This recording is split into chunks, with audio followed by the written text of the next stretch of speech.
Well guys, it's official. Minecraft 1.22 is dead. It's gone. It's never happening.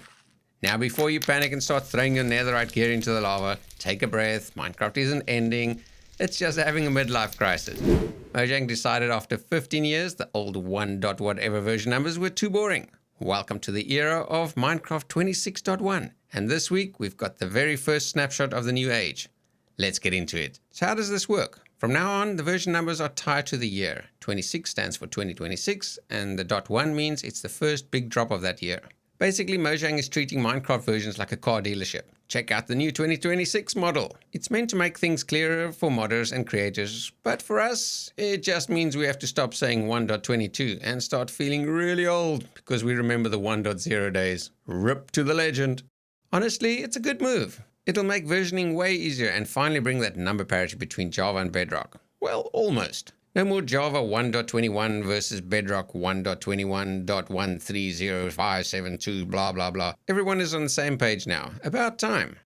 Now for the actual snapshot. Here's the weird part. We have no idea what the theme is for the first 2026 drop is yet. Usually we have a name like Tricky Trials or Mounts of Mayhem, but right now it's a total mystery.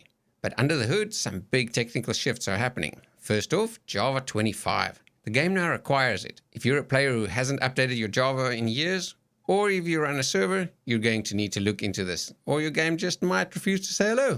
One of the biggest changes in this snapshot is to villagers. Their trades are now deterministic.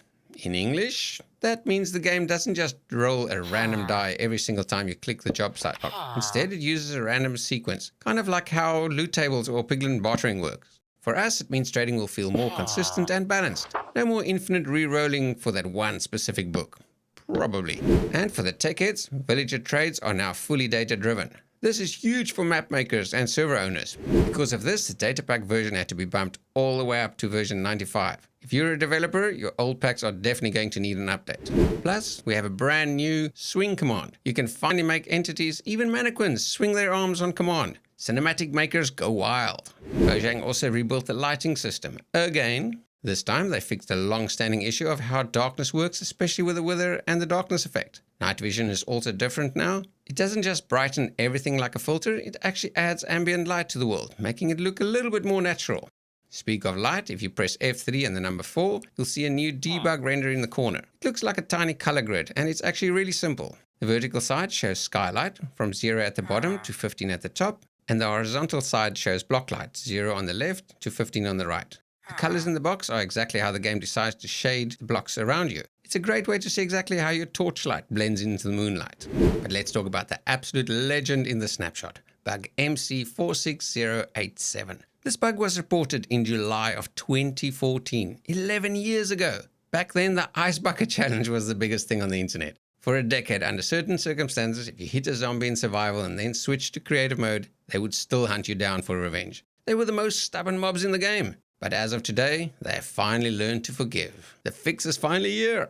That's not the only fix worth mentioning though. Smooth lighting transition from level 1 to 0 is not smooth. Another nice lighting fix making the game look even better. Maps where the maximum number of markers cannot be placed in an item frame. A weird one. How do people even find such bugs? I have no idea.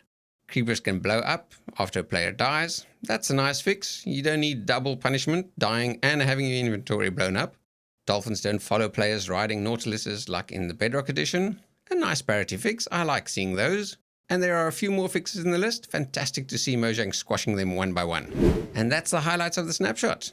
Don't forget, this version officially requires Java 25. If your game won't launch, that's probably why.